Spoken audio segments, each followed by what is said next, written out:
Have you ever wanted to say something truly important, but your clumsy English and the passing time kept it forever locked in your heart? The unsent letter. Imagine this. You're sitting by your window on a cloudy afternoon in Copenhagen. The streets are quiet, except for the soft sound of bicycles passing by. In your hand, there's a letter.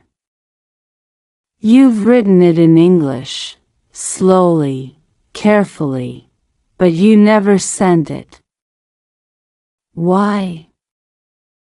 Because every time you read it, you hear your own voice in your head, and it sounds wrong. Words stumble, sentences twist. It's not the English from your lessons. It's the English from your fears.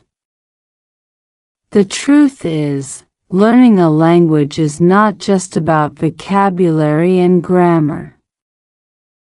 It's about courage. And courage is much harder to find than a dictionary. Many people in Denmark, yes, even those who can read Shakespeare without blinking, hesitate when it comes to speaking. We don't want to sound silly. We don't want people to think we're less smart than we are. So, we keep our letters unsent. But here's the thing, an unsent letter is like bread you never bake. The ingredients are there, but without heat, it never becomes what it could be. Science backs this up. When you use a language actively, speaking it, reading it aloud, your brain forms stronger neural connections. The more you hide it, the weaker it gets. So today, we're going to do something different.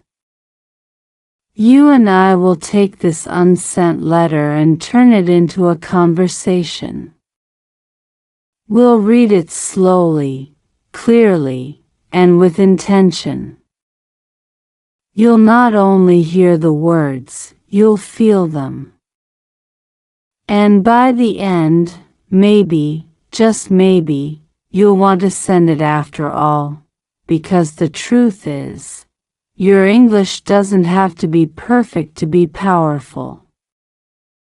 It only has to be yours.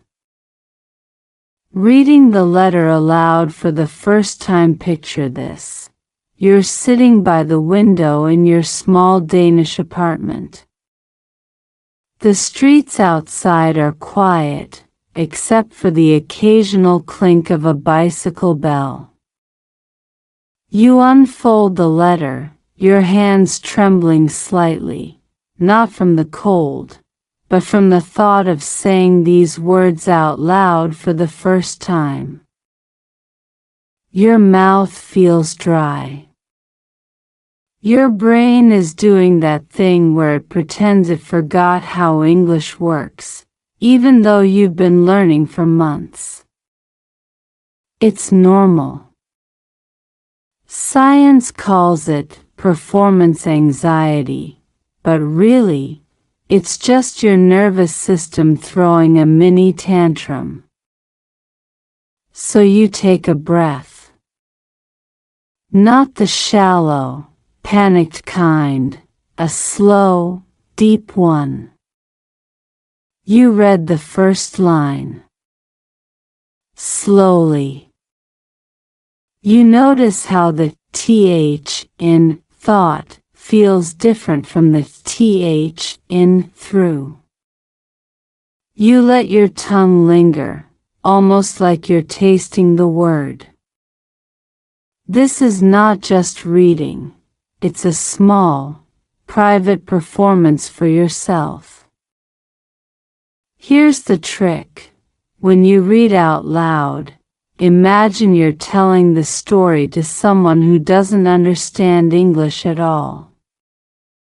You'll automatically slow down, enunciate clearly, and give each word a little space to breathe. It's not about speed. It's about connection. Halfway through, you stumble over a word. You laugh, because this isn't an exam. In fact, neuroscientists say that laughing during practice reduces cortisol levels, making your brain more open to learning. So you keep going, and as your voice fills the room, you realize something. This letter isn't just in English. It's in your English. Mistakes and all. Practicing in front of the mirror. There's something weird about mirrors. You think you know your own face, until you have to speak English to it. Suddenly, you're hyper-aware of every eyebrow twitch, every tiny lip movement, every time your tongue does something awkward. You stand there, letter in hand, facing yourself like you're about to confess a secret. The Danish morning light spills across the mirror, making everything feel a bit too honest. You start reading. Your eyes flick between the paper and your reflection. At first, it feels silly, like you're in a soap opera you didn't audition for. But here's the thing. Practicing in front of a mirror tricks your brain into treating English like a performance skill, not just an academic one. Actors do it. Politicians do it. And in a way, you're both, performing and persuading yourself. You notice your mouth doesn't open wide enough on certain vowels. You exaggerate them, löv, taim, stretching them like elastic. Your reflection smiles back, and you realize you're acting the language, not just speaking it. Psychologists say that when you engage your facial muscles more, you remember sounds better.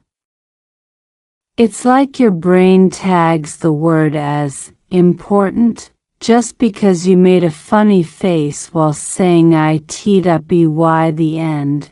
The mirror version of you looks different. Not perfect, but more confident. Like someone who might just read this letter to a real person someday. Reading aloud on the balcony. The balcony in Denmark is its own kind of stage. You're up there, above the quiet street, with the smell of fresh bread drifting from the bakery at the corner.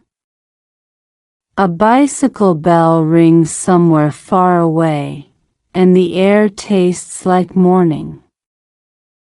Tastes like morning. You open your letter and start reading aloud, slowly, clearly, like the words are expensive and you can't afford to waste them. At first, you keep your voice low, almost whispering. You're worried someone might hear your Danish accented English and judge you. But then, a little breeze catches the edge of the paper, and suddenly you feel bold. The world outside doesn't care. The pigeons aren't laughing. The clouds aren't filing a pronunciation complaint. So why should you? You raise your voice. Dear, you begin, and the sound bounces off the brick walls, carried into the stillness. A woman walking her dog glances up, not in annoyance, but with curiosity. Maybe she even thinks you're reading poetry. Science says projecting your voice makes you more confident because your brain starts to believe the sound it hears is coming from someone in control. You're not just practicing English, you're practicing being heard. When you finish, you look at the quiet street below. It hasn't changed. But you have. A stranger's smile the next day. You decide to take your practice outside, literally. Letter in hand, you walk to the park near the little lake, the one with swans that look like they own the place. You sit on a bench, the kind that wobbles slightly when you move. You start reading again, slow and steady. But this time, you notice someone sitting across from you, an older man with a wool cap, sipping coffee from a thermos. He tilts his head, listening. You feel your cheeks heat up.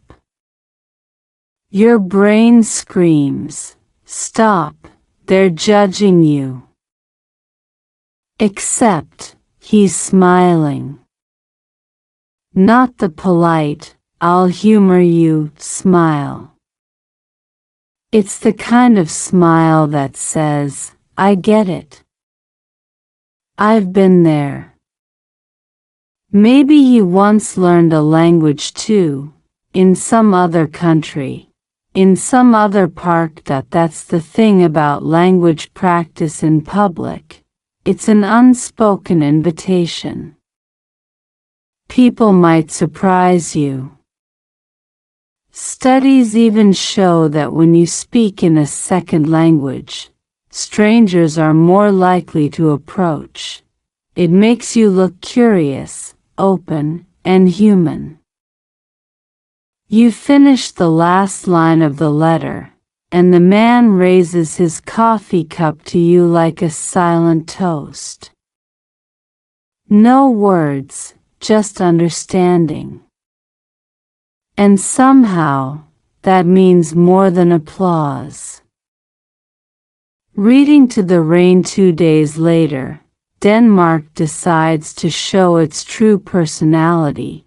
Gray skies, drizzle that can't decide if it's rain or mist, and a cold wind that sneaks down your collar. Perfect weather to stay indoors, but you take the letter outside anyway. You find a covered bus stop with glass walls, the kind that fogs up when you breathe. You start reading again, each word slow, clear, deliberate. The raindrops make a steady beat on the roof, almost like a metronome for your voice. There's something liberating about speaking into the quiet of a rainy day. Your voice feels louder against the hush, but also softer, like it belongs to the weather. You stumble on a tricky phrase, but instead of freezing, you repeat it, once, twice, 3 times, until it flows.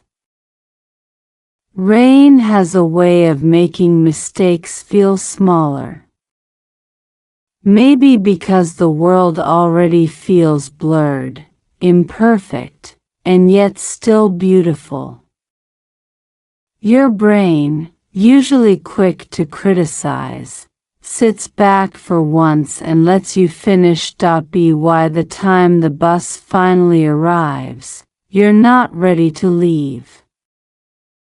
You close the letter, feeling oddly warm despite the damp chill. Today, the rain listened, and it didn't judge. The voice that isn't yours that night, you record yourself reading the letter again, not because you have to, but because you want to. You hit play, expecting to cringe at the sound of your voice. But something strange happens that it doesn't sound like you. Sure, it's your accent, your tone, but there's a calmness in it, a confidence you didn't notice while speaking. The pauses are deliberate. The words don't rush. Even the mistakes sound human. Not wrong. Just real. You think about all those months you avoided speaking English because you were afraid of sounding foolish. Yet here you are, listening to yourself like you're hearing a friend you didn't know you had. And here's the part no one tells you.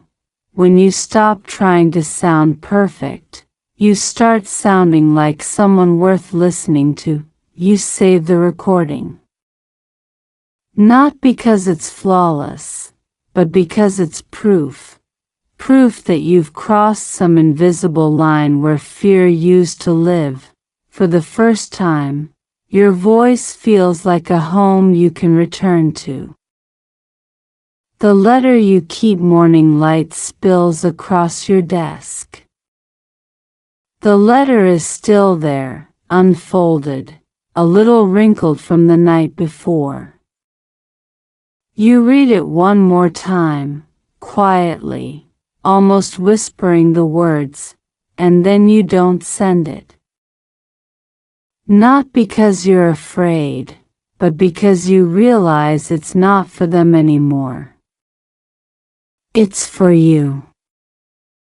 Every sentence is a piece of your courage, a reminder that you can shape words in a language that once felt like an enemy. You put it in the top drawer, between old bus tickets and photographs. It's safe there, not hidden, not forgotten. Just waiting. Maybe one day you'll send it. Maybe not. But that's no longer the point.